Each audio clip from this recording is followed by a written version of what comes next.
You have probably never heard SPF and toast used in the same sentence. In this video today, I want to tell and explain the correlation between the two to you and explain the science, a little bit of the science, I should say, about SPF and the importance of thinking about your morning toast when you are using and applying, in particular, reapplying your sunscreen.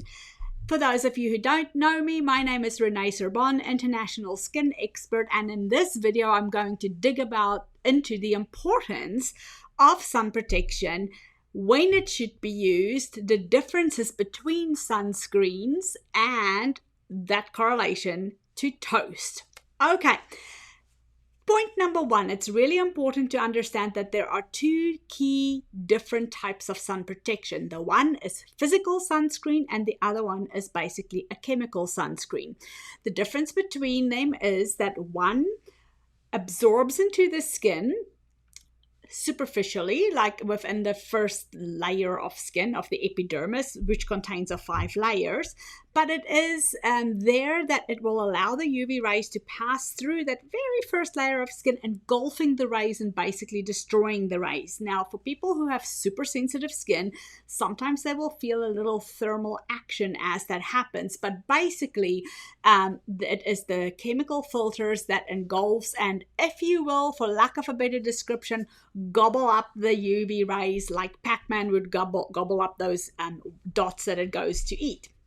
The other way is physical sunscreen, which is reflective. So it is like titanium or zinc dioxide that basically reflects the UV light back off your skin. And I kind of say to people, if that is what you use, I love a dry sunscreen as well, paired with a traditional more chemical-based sunscreen, but it's like putting a t-shirt on your face. It just is going to directly reflect the light away from your skin, or the UV rays away from your skin, and indeed the combination of both is really the golden pathway. It is important to understand as well that especially with your chemical-based sunscreens, it must be applied way before your sun exposure, like 20 minutes before you actually set into the sun, to make sure it is adequately absorbed on the skin and that it will function optimally. If you're already in the sun, it doesn't give you that same amount of protection.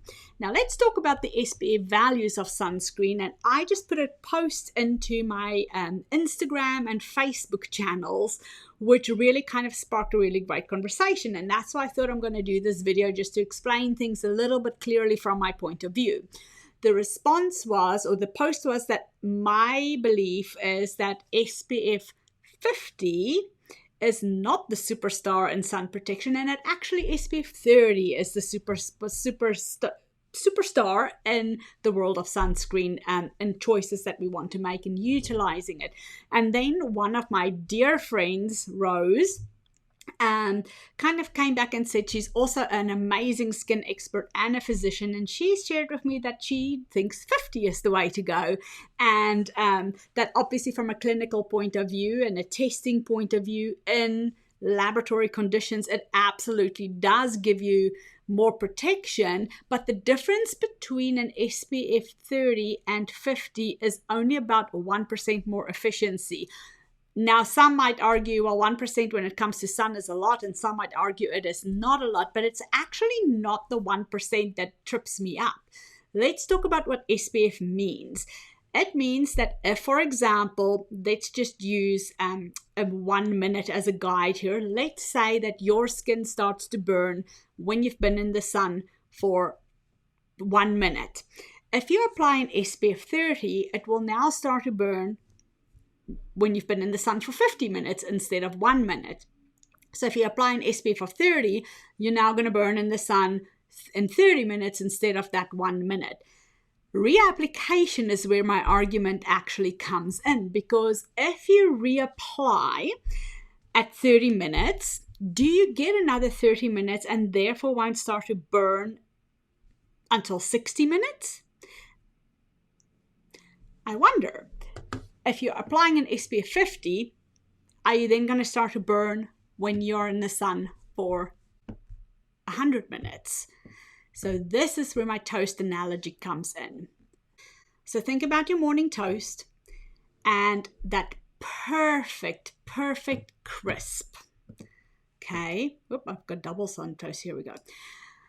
To get to this particular lovely crispy toast, you have your toaster set, kind of like you're applying an SPF of 30, just the perfect amount to have it that nice and crispy. But let's say, for example, your toast pops up and it's just not quite what you envisioned it was going to be. And now you have to put it in again. So you push the button, your toast goes down, and what do? I know for a fact that when I am dunking that toast for a second time, I'm watching it like Hawkeye. Why?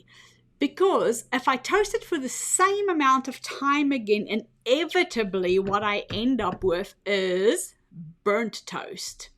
Are you the same? So think about this. This is because the toast itself already has heat associated with it. So the second time we toast it, it burns faster because the bread itself is warmer. So to reach that thermal point, it's going to burn faster. Skin is kind of the same in very basic terms to explain it. So if you've put on an SPF of 50, you're going to reapply, hopefully just before that 50 minutes. You don't necessarily get another 50 minutes. And Australia and Canada, no, where am I? I'm in Canada. In Australia and New Zealand, where I used to live, they don't allow labeling to be above 30. In fact, if you have any SPF value above 30, it will just be labeled an SPF of 30. And I kind of like that they've taken the stance on that, because I don't want my clients to be thinking, hey, I have more time than I actually do, and forget the golden rule of reapplying your sunscreen every 2 hours when you are in the sun. Now, in saying all of that, yes, in general, I'm an SPF 30 fan. Reapply your sunscreen every 2 hours, okay? Or, of course, if you've been in water and you're coming out, that justifies reapplication as well. But other than that, you also have to make sure that your sun protection value matches your activity. So if you're on the beach all day, absolutely, I am taking my 50. But if I'm in the office all day, not in the sun, and that's where I am for the next 8 hours, 15 might be perfectly sufficient for that activity. So in general, make sure that when you're in the sun, reapply frequently, and secondary to that, pick the sunscreen value, the SPF value that matches your activity for the day. If you're going to be watch movies in a dark room all day, it's okay not to have as high an SPF on. But if you're going to be in the beach or on the, on a boat, think about that. What do you need? And remember to reapply. And additional to that, don't forget your hat, your sunglasses, and actual clothing. My kids are always on the beach with sun shirts, because then I know that they're protected and I don't have to put any chemical or physical filter on them in terms of sunscreen, because they're already covered. I just have to worry about their faces, but they're always wearing a hat as well. Tell me in the comments what your thoughts are, if you agree or disagree. I love that my friend felt comfortable to oppose my opinion, because that is the value of beautiful conversations so that we can all learn together. Okay, guys, until the next video, if you want to look at some others, there are some suggestions here and here, I think, and I will see you in the next video very, very soon. Bye.